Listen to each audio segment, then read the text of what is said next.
La Marca Hispánica y el Reino de Asturias ya tenían frontera entre sí. Un gran frente cristiano en el norte de la península que podría arrollar al Emirato si este no actuaba rápidamente. Una batalla de grandes magnitudes se estaba fraguando.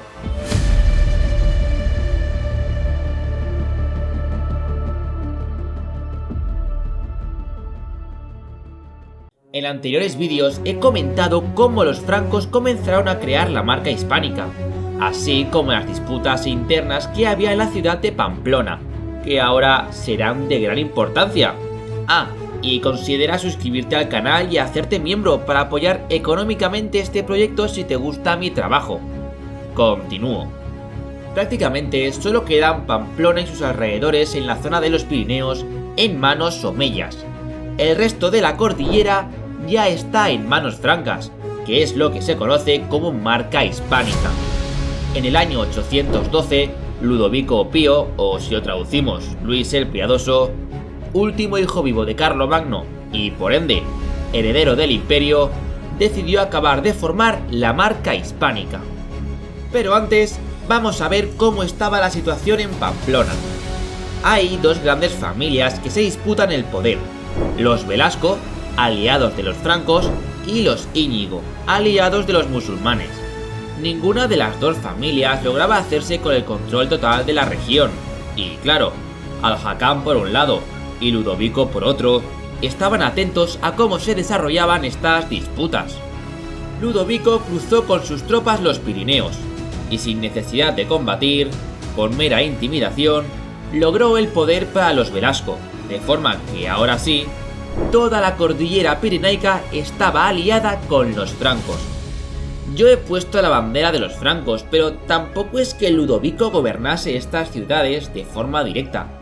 Digamos simplemente que dependían de los francos, pero aún no eran reinos. Al-Hakam no podía permitir esto. Si todo el norte era cristiano, podrían apoyarse mutuamente para atacar su emirato.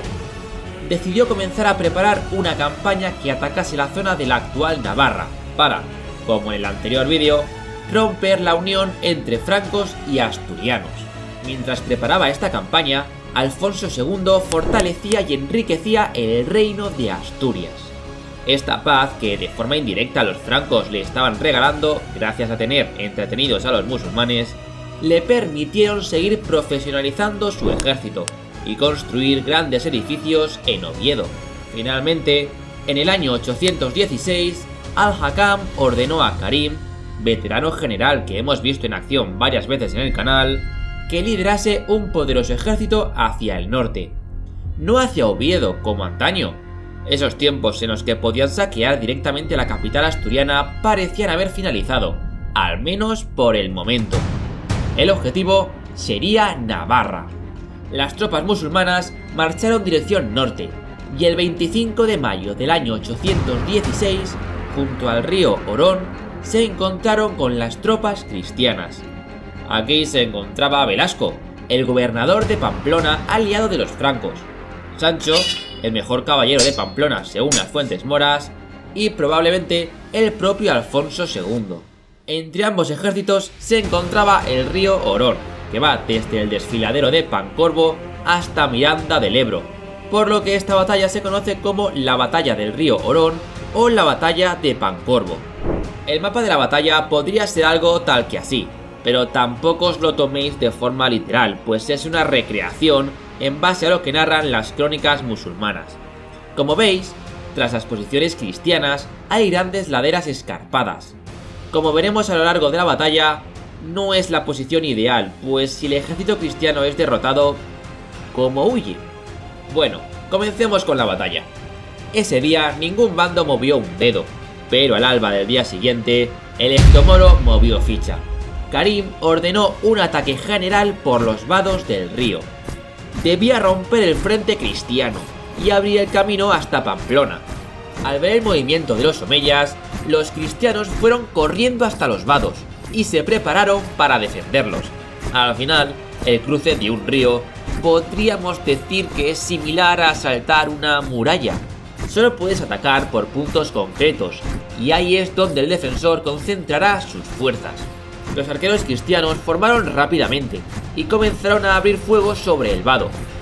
Los guerreros musulmanes comenzaron a caer asaeteados por los proyectiles, pero armados de valor siguieron avanzando y finalmente impactaron contra los escudos asturianos. Los arqueros musulmanes no podían disparar sobre la infantería cristiana, pues se arriesgaban a provocar fuego amigo, y tampoco tenían a los arqueros cristianos a su alcance, por lo que no podían apoyar a sus compañeros. Los arqueros cristianos, por su parte, podían disparar al vado, donde los musulmanes esperaban su turno para chocar contra la infantería cristiana. El combate cuerpo a cuerpo se prolongó durante horas, hasta que Al-Karim ordenó la retirada. Había perdido demasiados hombres, y no parecía que fuese a romper el frente cristiano. Las tropas moras se alejaron de la infantería cristiana, dieron media vuelta y volvieron al trote en dirección a sus posiciones. Pero entonces, los mandos cristianos ordenaron que el ejército pasase a la ofensiva. Si lograban explotar esa pequeña derrota musulmana y perseguirlos ahora que se retiraban a su campamento, quizá lograrían que esa retirada ordenada se convirtiese en un sálvese quien pueda. Las tropas cristianas cruzaron el vado a toda prisa en persecución de los infieles, pero puesto que la retirada era ordenada, Al-Karim pudo organizar su defensa. Hizo formar a sus hombres en un frente sólido y resistieron el impacto cristiano. Las tropas cristianas no esperaban encontrarse con esta resistencia, pero pese a ello, siguieron luchando y presionando. Sin embargo, de pronto los musulmanes dejaron de retroceder y el combate se estancó. Los mandos cristianos no sabían si enviar a toda la reserva, arqueros incluidos, a presionar a los musulmanes y arriesgarse a ser derrotados, o mantener la reserva en su lado del río por si la cosa se torcía. Y en efecto, la infantería cristiana comenzó a retroceder. Los musulmanes empezaron a ganar terreno y fue el momento de los cristianos de retirarse.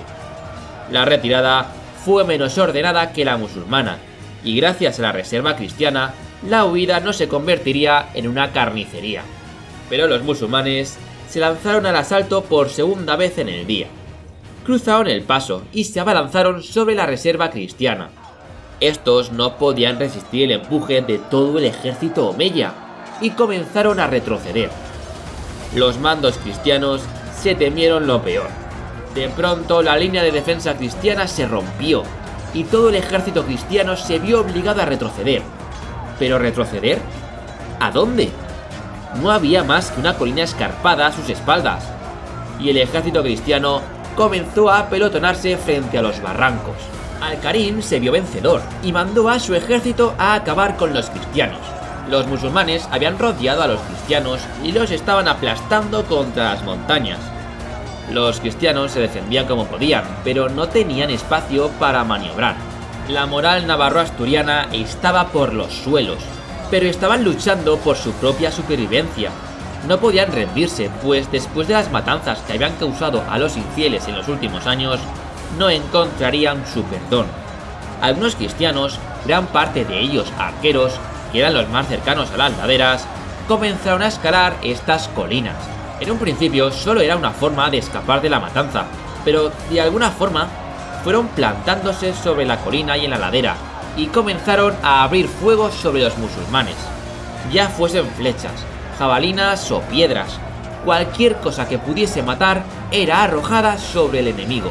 Las tropas musulmanas, al verse atacadas desde arriba, probablemente pensaron que eran refuerzos cristianos y comenzaron a retirarse. Las tropas sarracenas volvieron a su orilla y los cristianos pudieron reagruparse en la suya. Habían evitado la derrota por los pelos. Después de largas horas de lucha y de centenares y miles de muertos y heridos por ambos bandos, estaban de nuevo donde empezaron, cada uno en su lado del río. Durante los siguientes días, ningún bando quiso tomar la iniciativa para evitar sufrir cuantiosas bajas. En su lugar, comenzaron la construcción de defensas. Fosos, estacas y empalizadas a ambos lados del río protegerían a los ejércitos.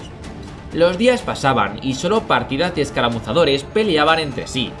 Se disparaban algunas flechas, morían 1 o 2 hombres y se retiraban. Nada grave. Era un momento de tensión, Casi una batalla de desgaste a ver quién se quedaba sin suministros o quién perdía la paciencia y se lanzaba al ataque. 13 días después comenzó a llover. Fue algo torrencial. El río multiplicó su caudal y el agua lo anegó todo. Los fosos inundados y desmoronados, las empalizadas debilitadas y las dos orillas totalmente embarradas. Un completo lodazal. Lo cual me recuerda a la batalla de los lodos, que te dejo por aquí arriba. El 2 de junio los musulmanes finalmente se retiraron. ¿Era esto una victoria cristiana? Si lo consideramos victoria, sería una victoria pírrica. Yo más bien diría que fue un empate, tablas. Los dos bandos vieron que continuar la batalla no cambiaría nada. Lo que sí que habían logrado los cristianos era una victoria estratégica. La gran ofensiva musulmana que recuperaría Pamplona había fracasado. ¿Y esto garantizaría el poder franco en el norte? Pues no. Resulta que Ludovico Pío, ya convertido en emperador, decidió que su imperio requería a sus tropas y su dinero en otra parte, que el sur no importaba mucho, por lo que dejaría de apoyar de forma tan activa la marca hispánica.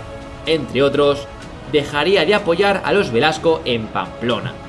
¿Y recordáis quiénes eran los opositores a los Velasco? Los Íñigo.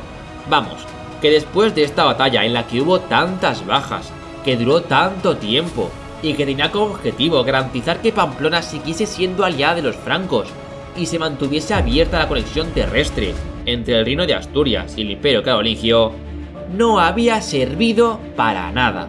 Y yo os pregunto, ¿creéis que Alfonso II tendría que haber apoyado de forma enérgica a los Velasco para que se aliasen con él una vez que los francos los abandonaron? Al fin y al cabo, habían combatido juntos en la batalla del río Orón, y quizás sería una forma de demostrar a Europa, y en concreto al Emirato, que eran capaces de influir fuera de su reino. Dejadme vuestra opinión en los comentarios. Y por ahora, finalizo aquí el vídeo, pero preparaos porque en los próximos tiempos vamos a conocer una aventura digna de la Ilíada, protagonizada por un grupo de cordobeses.